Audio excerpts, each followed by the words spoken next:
So, in an article that I written on Substack earlier this year titled My 20s, I said in my 20s there's three things that I absolutely want. And perhaps this expands later on as well. But in my 20s, there's three things. One, authenticity. Two, agency. And the third one is conviction. Now, these days, as maybe you could tell from my previous podcast about confidence, I'm having some struggles with at least conviction. I'm having some struggles with confidence. And at this point, maybe it's good to actually define how I tend to think about confidence and conviction. I think of having a high conviction as having a high belief of going where I'm going. That there's a high degree of belief that where I'm going will be the place that I actually do want to end up. And that I'm going to achieve the things that I'm going to want to achieve. It's the confidence, and I'm overloading that term, but it's the confidence that if I shoot an arrow, the arrow would be on bullseye, and it's the bullseye that I want. Now, there are two stages in which I think of confidence in. The first is the initial confidence needed to make a move or like do a new project or just start something new, like that activation energy. And the second is maintaining a level of confidence such that I can continue exerting a high degree of input or effort into making progress towards the bullseye or the goal that I actually want to achieve. So there's two areas of confidence. And for me now, I'm definitely past the first when I'm starting or when I'm working on this current project, this new project I'm working on, which is the context in which I'm speaking in. And now I'm finding troubles maintaining this high degree of confidence and continuously working on this project in the sense of confidence in that this project is the right thing to do at this current time for me and that I'm actually going to do well in executing this project. And this week I was starting to think about where are the limitations of this confidence coming from? And I identified two sources. Or it seems like I have two sources. The first source is that I have a sense that I'm not an expert. Like in the context of this project, I'm definitely not an expert with the systems that I'm using.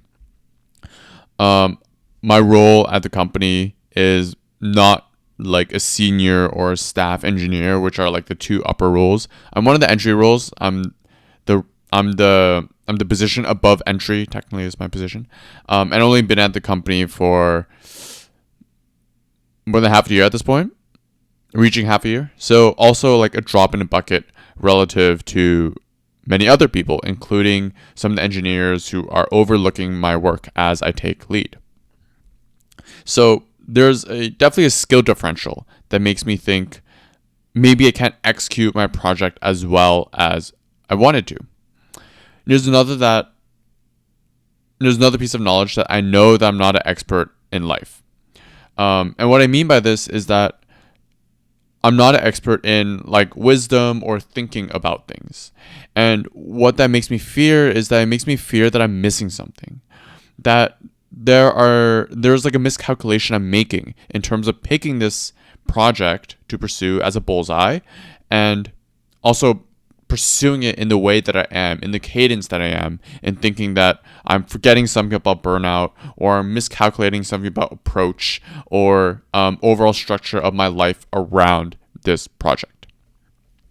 I feel by for sure knowing that I'm not an expert in life because I'm young anyways, and I feel like I don't have that much accumulated wisdom. I'm also pretty susceptible to criticism. So when I do get criticized, or if I do get criticized, I'm much more the opposite of reluctant. I'm much more inviting to actively consider that criticism. And I find in considering that criticism that increases more uncertainty and lessen the confidence I am in pursuing what I'm doing. Now, obviously, criticism is something that I feel like a person needs to be careful with. Like, criticism is good to take in, obviously from trusted sources. But then there's also a sense of if it's from a trusted source, I have to determine whether or not this criticism is actually relevant, and actually whether I want to improve myself with it. And that's kind of like a gray area there. I feel a person shouldn't always use criticism, like accept it and implement it, nor should a person always ignore criticism either. But it's like somewhere in the middle, and there's no perfect place for anyone nor any perfect situation. But that's all to say that I feel like I'm not an expert in life, and therefore there is like a creeping fear that I'm missing something, and that if I do receive feedback or criticism, that just lessens my pace, because now I have like another doubt of, oh, I'm probably doing something wrong. Now, a third part in which I'm definitely not an expert is knowing the future. Like, obviously, no one knows the future, and I'm no different. But for me, because I don't know the future, and there is some fear in the future that I have, it feels like I give asterisks to everything. And asterisks are like kind of the get out of jail free cards if I'm wrong, if you will. It's the, oh, I think this is the thing, except under cases XYZ, and then the XYZ extends. So maybe not starting at the bottom of the alphabet, but starting at the top. So I think this is a thing, but it won't be the thing unless A, B, C, D, F, G. And there's just so many conditions in which the thing that I'm pursuing, this goal, this new project I'm working on, is actually the wrong project I'm working on, unless like these things, any of these things are satisfied. So there just feels like there's so much room that I'm giving for there to be some like reason to pop up, and for me just to be able to see that reason and say, I knew I wouldn't be able to succeed, or I knew I won't be able to do good because that reason was there. So it's giving myself room to fail and almost like lessen the load of failure, if there ever is one, at least in this project for me. And as I'm trying to really get over this sense of I'm not an expert, I'm trying to gain more confidence in using logic. And the logic here is that, well, number one, very few people are experts. And number two, no one really knows what they're doing. And this is most emphasized by a current book that I'm reading. So a current book that I'm reading is Careless People by Sarah Wynne Williams. And the author is a former director of policy at Facebook. And in the book, it talks about what Facebook's internal culture was like when she was there. And she was there pretty early on. Let's say like 2007, definitely way before the IPO. The book talks about its culture and the different decision-making practices. And obviously, during her tenure there, Facebook started as a small company. So there's a lot of stories around the big players in Facebook. So Mark Zuckerberg, who is the CEO and still is the CEO, Sheryl Sandberg, who was the COO. I don't believe she's the COO anymore. And another person, I believe his name is Javi, who's the current COO of Facebook, but was in the story when she was in the company. And when I say these names, I'm very well aware that these people are very influential. I believe like these people were on Time's 100 most influential people in the world at different points of their lives, and they definitely changed the world in many ways through Facebook. Now, whether good or bad, that's debatable, but they definitely had a large impact on the world. And on the surface, when people look at these, everything looks so put together. Like you see all their accolades, you see the stock price doing really well, you see the fact that Facebook and now Meta is $1 trillion company. These are all like evidence that these people know what they're doing. But when you dive in the story or in this book, the author talks about like all the things that seem so idiotic that was occurring, or maybe not idiotic, but also just careless, as the title says, careless people, and just like it just makes you think. One story that I loved from the book is when the New Zealand Prime Minister visited the Facebook headquarters. And at the time, the New Zealand Prime Minister visiting was the first head of state visiting the Facebook headquarters. And before the New Zealand Prime Minister was visiting, the author was trying to prep Sheryl on what to say or what the agenda should be when the New Zealand Prime Minister visits. Since this is head of state, The author is also from New Zealand, so the author probably thinks this is a big deal because it's her country. But also in general, this is like a head of state that's first visiting Facebook, which is a kind of a small company still at this time. So this is relatively a big deal. And she's peppering Cheryl, and Cheryl seems a little bit more dismissive, like whatever, like this kind of dumb. And Mark Zuckerberg is definitely like, I really don't care about this. He at this time was like fully focused on engineering, and that's the only thing he cared about. So when the prime minister came, the author was expecting, like, of course, like the typical, like, this kind of like a diplomacy event where we need to talk about policies, we need to talk about like rollout, we need to make sure we're on good terms, we need to make sure that Facebook grow in New Zealand, kind of all these things that the author is thinking about. But then when the New Zealand PM gets to the office, he catches Mark Zuckerberg, who is planning not to visit the PM because he was like just didn't want to, and that was not his wheelhouse. He just had no interest.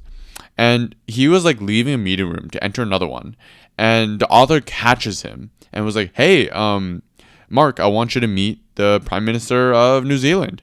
And as the story goes, Mark was visibly very annoyed that he had to meet the Prime Minister, and I guess unwillingly, or I guess eventually came to shaking the New Zealand Prime Minister's hand, in which a picture was taken, obviously from the Prime Minister's team. And then Mark said some like niceties and then just left to go in his next meeting. And then when the Prime Minister actually entered a meeting room with Cheryl, the meeting ended up just being about like New Zealand as a country, and like not in any policy or anything, but in terms of it being a vacation spot, because it turned out Cheryl was going to visit New Zealand for a vacation in the next year. So they literally just talked about New Zealand as a vacation spot and what Cheryl should do. And this was that whole meeting. This whole meeting ended up just being a publicity stunt for the Prime Minister's office to take a picture of the Prime Minister shaking Mark Zuckerberg's hand, and nothing literally was discussed, or nothing substantial was discussed at that point. That was it. And it was even said, like, within the meeting, the Prime Minister was also asking Cheryl and the Facebook team of how do you actually use Facebook. So the meeting itself was way much less of a diplomacy meeting, but more like a glorified IT meeting in the end. And this story of very powerful people, of the Prime Minister, head of state, heads of a company that has high growth, and just being something so trivial. And I think that's just so beautiful in showing that everyone is human. There's no, like, these people that we see, that we glorify, that have accomplished so much, they really are just people in the end. And sometimes they do like very stupid things or very trivial things that don't make sense. Like visit an office and just talk about a vacation spot and then leave and get nothing done. Like, these things happen. So that's just another story that I like to think about when I worry that I should not have conviction because I'm not an expert. The fact is, it doesn't matter that I'm an expert. It also doesn't matter that I don't feel like I'm not put together, because the reality is no one really is. The fact that I'm not an expert and the fact that I'm not fully put together, these are not unique reasons that I should be using to doubt myself. In fact, these are reasons that everyone probably has. And because everyone has these reasons to doubt themselves, it makes these common things and not unique to me. My situation is not special, and therefore I should not treat it as a special situation. I should not treat this I'm not an expert and I don't have my shit together as reasons why I should not have conviction. If other people can have conviction with these same doubts, then I should be able to have conviction as well. Now, the second part about my limitations in conviction comes from, I guess, a certain humbleness that I feel like I now have, that comes with growing up. And maybe subtract the part where it's like, is someone humble if they actually call themselves humble? Like, I'm definitely well aware of that irony, but there is definitely a significant difference between me now, or my attitude now, and my attitude before as a kid. My attitude as a kid was much more aggressive. It was me looking at people and actively thinking, I am better than you. And because I think I'm better than you, I'm going to achieve and I'm going to execute things that you can't achieve. And I'm going to do it at a pace that's far faster, and I'm going to reach far higher. And that's not like a good place to come from. You can imagine that's toxic and that does seep out into your interactions with other people. Now, I feel this sentiment or this attitude changes over time as I grow up, which of course comes naturally. The youthful ignorance of thinking that I am the shit just fades as I just age. 2 is meeting new people. Like, meeting new people definitely opens my perspectives of, well, I'm not like the shit. That's number 1. Number 2, it just opens my perspectives in new experiences. Things that I never thought were doable, livable, or like things to just see. And I think those are very valuable in increasing worldview to make myself feel less so pretentious about everything. And of course, the third one is the books and podcasts. Reading and listening about great people lessens the greatness that I see myself in, especially if I have not achieved the things that I'm reading about and listening about. So this whole narrative of I'm the one that drove me so much in childhood was pretty much shattered over time as I met new people, and consumed more material, and as just like time passed and all these things accumulated. And the feelings of I'm going to change the world that I felt so strongly as a kid is now like not there anymore. Right now it's like definitely much more realistic of, I'm going to work this job for maybe these many years, and then I'm going to try to do my own thing. But I don't know if my own thing is going to work out. It might not. Who knows? I'm going to try it. And I feel that's a much more realistic viewpoint versus I'm going to do something and it's turned into $1 trillion company and it's going to change the world. So now it's much more tuned in terms of how I approach things. And overall, I feel like this is a good thing. Like I mentioned this before, but I feel like I don't come off as being pretentious that much anymore. Obviously, that's for the people around me to decide, but at least I know in my head, I actively don't think I'm better than anyone anymore. I also feel like I don't have as big of an ego and a feeling of self-importance anymore. Now, some of it is like from the recent developments of reading Ego is the Enemy by Ryan Holiday. I did 2 podcast episodes on it, and I wrote a journal a little bit about it. But nonetheless, I feel like I have much less ego. I feel like I can be more vulnerable because of this. I feel like I could have faults. I could have failures. I could not do well, and that's totally okay. That won't shatter my own belief that I'm a perfect human being or anything like that.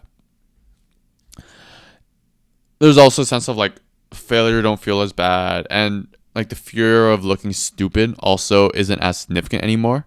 Even though I still have that fear a little bit, at least now the fear of looking stupid is just more of like a I hope other people don't judge me, and less of a I can't possibly look stupid because I'm so great, which is more of like that ego viewpoint.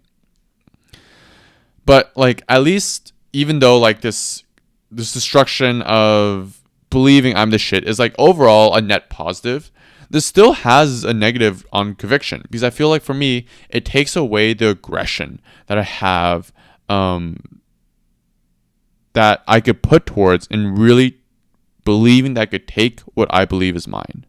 So it's having that aggression to say, that's my goal. I'm certain it's my goal, and I'm going to take it. And I feel like some of that aggression is actually needed to keep fueling the furnace of pursuing something that is difficult. Like if something is difficult and takes a long time to achieve, and during that long time you might see no results, you need something to continuously push you forward, or else you'll just stop. Like you're giving so much input and you're seeing no output. Why not stop? Like it doesn't seem like you're getting anything from this. And I feel like the solution to like trying to get aggression again is developing an alter ego. I mentioned this really briefly last episode, but I want to like give it a little bit more thought, because the more and more I think about it, the more I think of aggression and ego, or the aggression that sprouts from ego, as a tool.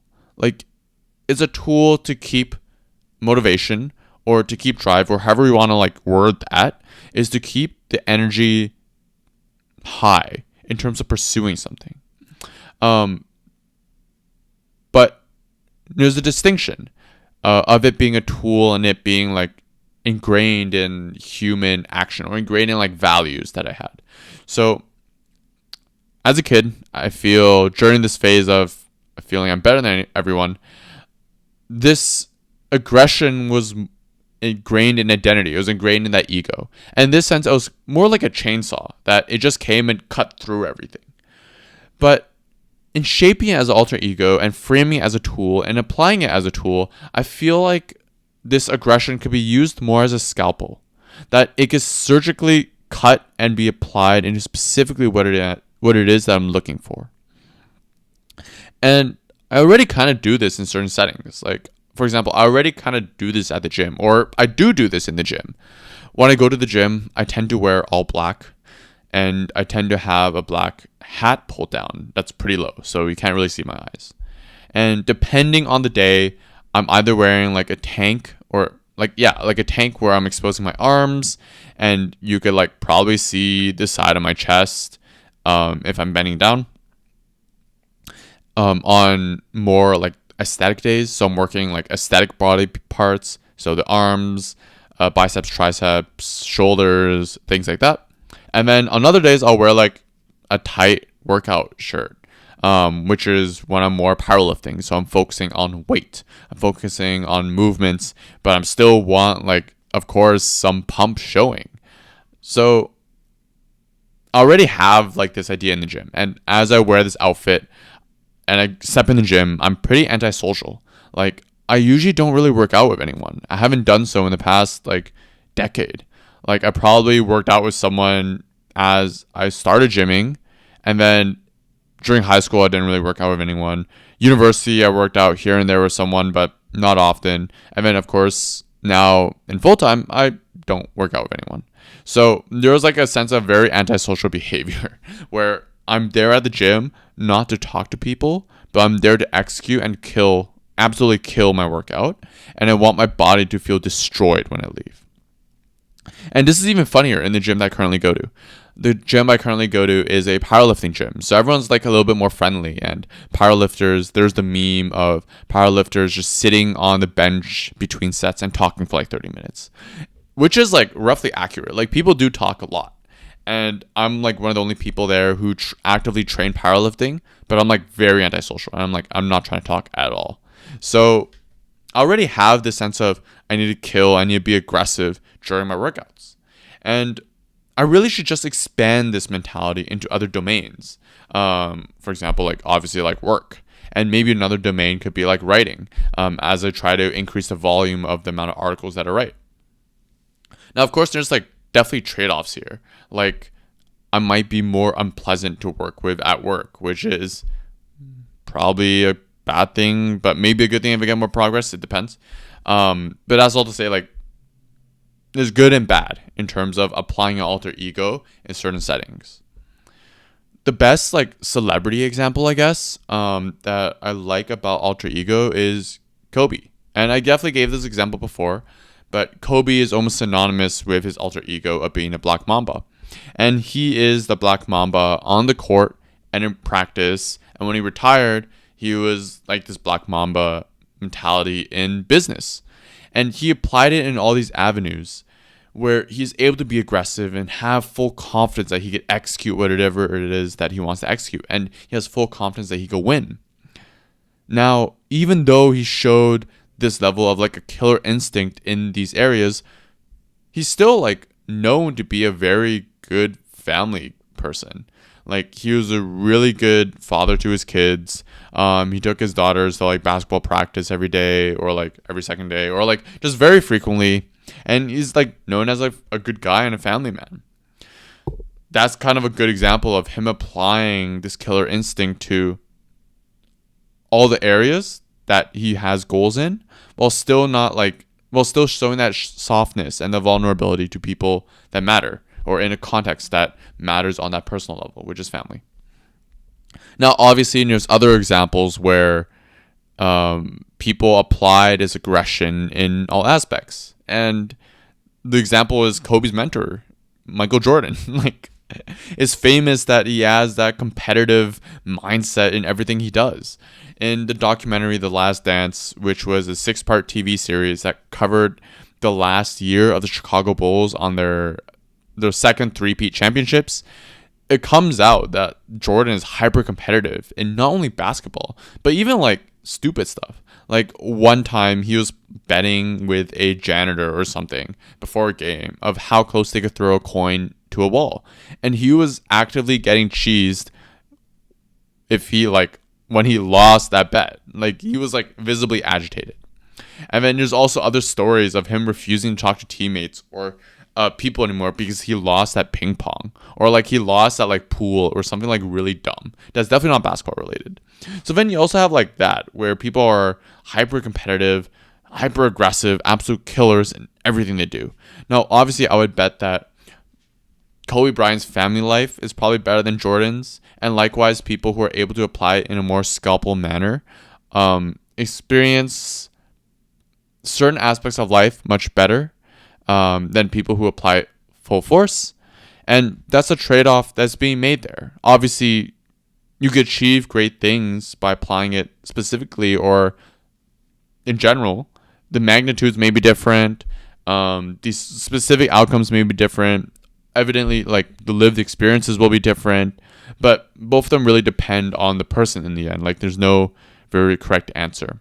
And in this sense, I feel like I need to find my own unique blend. I need to find my own mixture of applying it to things that work, or selectively applying it to certain things, like work, working out, my writing, while still avoiding applying it to things like friends, which should involve more serendipity and should involve just more calm and like it's just chill, man, you know? Like, it doesn't have to be this hype A, go, go, go, go, absolutely kill everything, accomplish, conquer. It doesn't have to be like that. Like, it could be more relaxed and just sitting on the lazy river as it flows sort of feeling. So I need to find my own unique blend of how to really try to apply this alter ego and nurture it in a more healthy way. And I don't revert back to my younger self that feels like I'm better than everyone and I'm super pretentious about everything. But yeah, I absolutely know that I need to spend more time thinking about this, but it's interesting to think about or to actually talk about my current developing thoughts on this and why I'm really so focused on at least like building that aggression again is that I feel like I spend time when I doubt myself. Like, I spend time in which I could be making effort, or I spend like mood or a certain sense of like my optimism in a sense. So there's also like an optimism cost. So I'm spending my optimism in doubt that I think about all the things that could go wrong, and that makes me scared and makes me work a little less harder, because why work hard if it might not work out in the end? And this is something I want to get around. Like, I don't want to waste the time and that conviction, or like the lack of conviction, and the opportunity or the optimism, in something that doesn't matter, like doubt. Because in the end, this is something I believe I want. And it's shifting that I believe I want into I know I want for sure, and I'm going to get it for sure. I have to be willing to do these things, build that conviction, given the negatives that I may have with high conviction. I may have a little bit more ego. I may look more stupid at times. I may hit bigger failures. But those are all trade-offs that I need to come to terms with. Is the quote from Christopher Hitchens that I heard from the Modern Wisdom podcast of, in life you must choose your regrets. And in this sense, I must choose my regret, or I guess choose my weakness of what bullets I want to take and weather. And in trade of what positives that I'll get to use for higher conviction. whatever the unique blend is and whatever route I do, I just have to make sure that I'm measuring myself in the correct way and that I am measuring myself in terms of making progress towards goals that I want to conquer, and that my overall life satisfaction and happiness over a long term is maximized because I want to live a happy life. Yeah, that is episode 21 of the No Yet podcast. I'm recording this on June 17th at 12:25 a.m. now, so on a Tuesday, and I'll see you next week.